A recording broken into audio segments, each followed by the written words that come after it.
पाकिस्तान आज बांग्लादेश की भूमि, बांग्लादेश से लगी भारत की सीमा व भारत में घुसे बांग्लादेशी, इन तीनों को माध्यम बनाकर भारत में आतंक का जाल फैला रहा है। बांग्लादेश ने पाकिस्तान जैसी भारत विरोधी नीतियां अपनाकर पुनः एक बार पूर्वी पाकिस्तान का अपना असली चेहरा दिखा दिया है। हमारे पूर्वोत्तर सीमा पर बसे बांग्लादेश ने हमारे देश को खोखला करने के लिए एक नायाब रास्ता चुना है, और ये रास्ता है घुसपैठ का।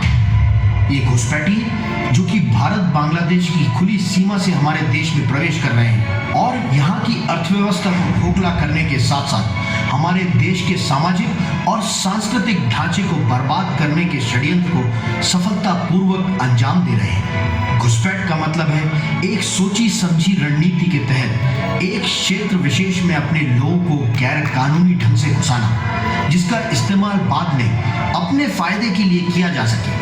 भारत की सीमा में घुसकर बांग्लादेशी नागरिक भारतीय मूल नागरिकों की सुविधा पर जबरन कब्जा कर बांग्लादेश की इसी नीति को अंजाम दे रहे हैं। देश के छोटे छोटे व्यवसाय जैसे कि मजदूरी, रिक्शा चलाना, सब्जी, फल, मांस इत्यादि बेचना और क्रमशः इन सब पर अपना अधिकार जमाना इसी रणनीति का अगला चरण है। वो आएगा, कोई दूसरे कोई अपना बिजनेस चलाता है, कुछ करता है, स्मगलिंग काम करता है। केवल सीमावर्ती क्षेत्रों में ही नहीं बल्कि भारत के सभी छोटे बड़े गांव एवं शहरों में आज इन बांग्लादेशी घुसपैठियों का बोलबाला है।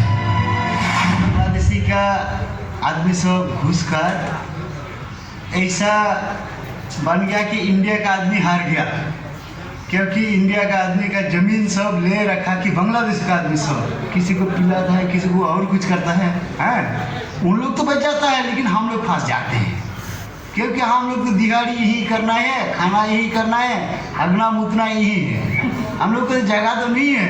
और सवाल ये उठता है कि ऐसी स्थिति उत्पन्न हुई ही क्यों? अगर हम इस प्रश्न का उत्तर ढूंढें तो ये हमारे सामने राजनीति का एक अवसरवादी चेहरा उजागर करता है। बांग्लादेशियों के इस दुस्साहस के पीछे कहीं ना कहीं हमारी राजनीतिक दलों की मुस्लिम तुष्टीकरण नीति भी जिम्मेदार है। मैं चाहूंगा आपके मन से कहना कि ये जो अखिल भारतीय विद्यार्थी परिषद का जो बांग्लादेशी घुसपैठिया मुद्दा है, इसको तब्दील करके ये विदेशी घुसपैठिया मुद्दा पर अपना आयोजन करें। मैं मानता हूँ केरल में या आसाम में, मिजोरम में कहीं हुआ होगा, मगर मैं ये नहीं समझता हूँ कि हमारा बिहार क्षेत्र में इस किस्म से घुसपैठ हुआ होगा। बिहार का एक आदमी जानता है बांग्लादेशी घुसपैठियों के कारण हमारे बिहार की परिस्थिति क्या परिवर्तन में बदल रही है। आजादी के बाद बनी सभी सरकारों ने इस समस्या की जानकारी होते हुए भी इसकी उपेक्षा की, क्योंकि इससे उनके वोट बैंक का हित सत्ता था। इसी का एक उदाहरण है IMDT एक्ट, जिसके फलस्वरूप लाखों घुसपैठियों को नाजायज संरक्षण मिला। ये सियासती पार्टियां केवल अपने सत्ता सुख के लिए देश की संप्रभुता, अखंडता और अस्मिता के साथ समझौता करती रही। इसी का परिणाम है कि हमारे देश में लगभग 5 करोड़ बांग्लादेशी घुसपैठी आ चुके हैं और पूर्वोत्तर भारत को हमेशा के लिए बृहद बांग्लादेश का हिस्सा बनाने के लिए प्रयासरत है। इसके लिए असम के 11, पश्चिम बंगाल के 9, बिहार के 6 और झारखंड के 3 जिलों में घुसपैठ लगातार हो रही है। आज भी बांग्लादेश अपने लोगों को भारत में घुसपैठ कराकर इसी उद्देश्य की पूर्ति में लगा हुआ है। 2005 में माननीय सुप्रीम कोर्ट द्वारा इस IMDT एक्ट को देरी से ही सही असंवैधानिक करार दिया गया।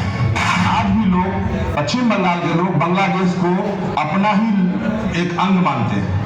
पश्चिम बंगाल में खासकर कलकत्ता में हो, मुर्शिदाबाद जिला में हो, दुलियान में हो या बहरमपुर में हो, नदिया जिला में हो, तो आज भी जो भारतीय लोग आ रहे हैं, किशनगंज में दूसरे सगे संबंधी हैं जिसके यहाँ आ रहे हैं और यहाँ आ रहे हैं, तो पहला तो है कि यहाँ पर जमीन खरीदते हैं। मैं तो कहूँगा कि बांग्लादेशी घुसपैठ ये समस्या राजनीतिज्ञों की इच्छा शक्ति की कमी है।